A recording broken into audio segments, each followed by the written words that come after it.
तो अब राज्य भर में आंदोलन करेंगे सचिन पायलट। क्या कांग्रेस को भारी पड़ेगी सचिन पायलट की अनदेखी।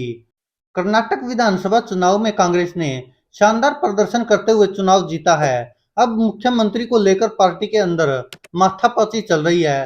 तो उधर 5 महीने बाद जिस राजस्थान में चुनाव होने हैं वहां कांग्रेस की टेंशन बढ़ गई है। सचिन पायलट का मूड देखकर लगता है कि वो आसानी से मानने वाले नहीं है। अजमेर से निकली उनकी पदयात्रा जयपुर में खत्म हो गई, लेकिन तेवर वही पुराने वाले हैं। सचिन पायलट अपनी ही पार्टी के नेता और सूबे के मुख्यमंत्री, राजनीति के जादूगर कहे जाने वाले अशोक गहलोत के खिलाफ मोर्चा खोले हुए हैं। और अगर यही स्थिति रही तो फिर पार्टी के लिए चुनाव में मुश्किल खड़ी हो सकती है। साल 2018 में जब सचिन पायलट पार्टी के अध्यक्ष थे तब उनके नेतृत्व में कांग्रेस सत्ता में आई थी, लेकिन मुख्यमंत्री अशोक गहलोत बने थे। तब पायलट को उप मुख्यमंत्री से संतोष करना पड़ा था। लेकिन 2020 में पायलट सरेआम बागी हो गए जब उन्होंने कहा कि बातें अगर नहीं मानने गई तो आंदोलन करेंगे। सचिन पायलट ने कहा, हमारा संघर्ष किसी नेता के खिलाफ नहीं है, ये भ्रष्टाचार के खिलाफ है। ये कहाँ की नीति है कि अपनी पार्टी के लोगों को बदनाम और भाजपा के लोगों का गुणगान करे। मेरी इस जन संघर्ष यात्रा का उद्देश्य है भ्रष्टाचार की जांच को करना है।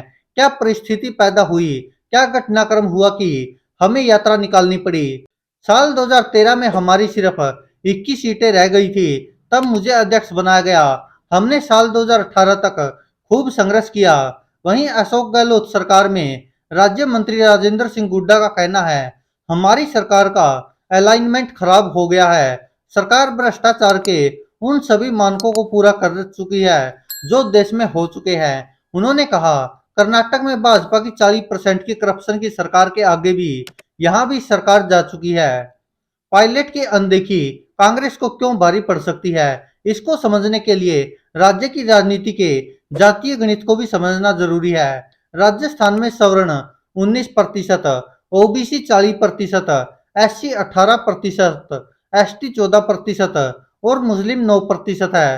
राज्य की राजनीति पर मुख्य रूप से 4 जातियों का दबदबा रहता है और इन्हीं जातियों का समीकरण राज्य के चुनाव को हर 5 साल पर जीत हार में बदल देता है।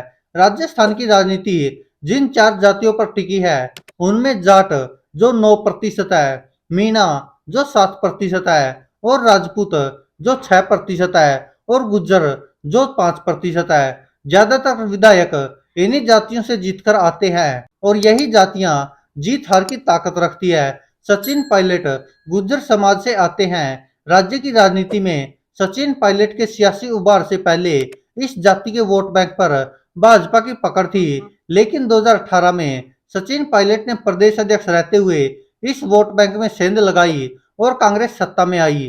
तब माना जा रहा था कि कांग्रेस सचिन पायलट को मुख्यमंत्री बना सकती है, लेकिन ऐसा हुआ नहीं और ये टीस रह रहकर सचिन के सीने में उठती रही। इतना ही नहीं, मुख्यमंत्री अशोक गहलोत भी अपने बयानों से पायलट के जख्मों को हरा करते रहे हैं। कमोबेश कर्नाटक और राजस्थान की कहानी भी एक जैसी दिखती है। कर्नाटक में भी पूर्व मुख्यमंत्री सिद्धारमैया और प्रदेश अध्यक्ष डीके शिवकुमार के बीच तलवारें खिंची हुई है। ठीक वैसे ही जैसे राजस्थान में गहलोत और सचिन पायलट एक दूसरे के खिलाफ खड़े हैं। हालांकि कर्नाटक में चुनाव से पहले राहुल गांधी ने सिद्धारमैया और शिव कुमार को एक कर दिया था। इसके बाद के नतीजे सभी के सामने हैं। कांग्रेस कर्नाटक की सत्ता में आ चुकी है। ये अलग बात है कि अब फिर से दोनों एक दूसरे के सामने हैं। वहीं कांग्रेस को राजस्थान में चुनाव जीतना है तो पायलट और अशोक गहलोत को साथ लेकर चलना होगा, नहीं तो भाजपा पहले से ही नजरें गड़ाकर बैठी है। राजस्थान में इस साल के अंत में विधानसभा चुनाव होने हैं। हर 5 साल पर राज्य में सत्ता बदलने का रिवाज चला आ रहा है। कांग्रेस अगर पार्टी को नहीं संभाल पाती तो फिर रिवाज कायम रहने से कोई नहीं रोक पाएगा। कांग्रेस में झगड़ा है तो उधर भाजपा चुनाव जीतने के लिए अपनी रणनीति बनाने में जुट चुकी है। दोस्तों, इस पर आप क्या कहते हैं? अपनी राय कमेंट बॉक्स में जरूर दीजिएगा। आपको क्या लगता है, क्या कर्नाटक की तरह राजस्थान में भी भारतीय जनता पार्टी के खिलाफ अशोक गहलोत और सचिन पायलट एक हो पाएंगे या फिर इनकी राहें अलग अलग रहेगी? क्या कांग्रेस हाईकमान इनको एक कर पाएगा। धन्यवाद दोस्तों, देखते रहिए सच की आवाज।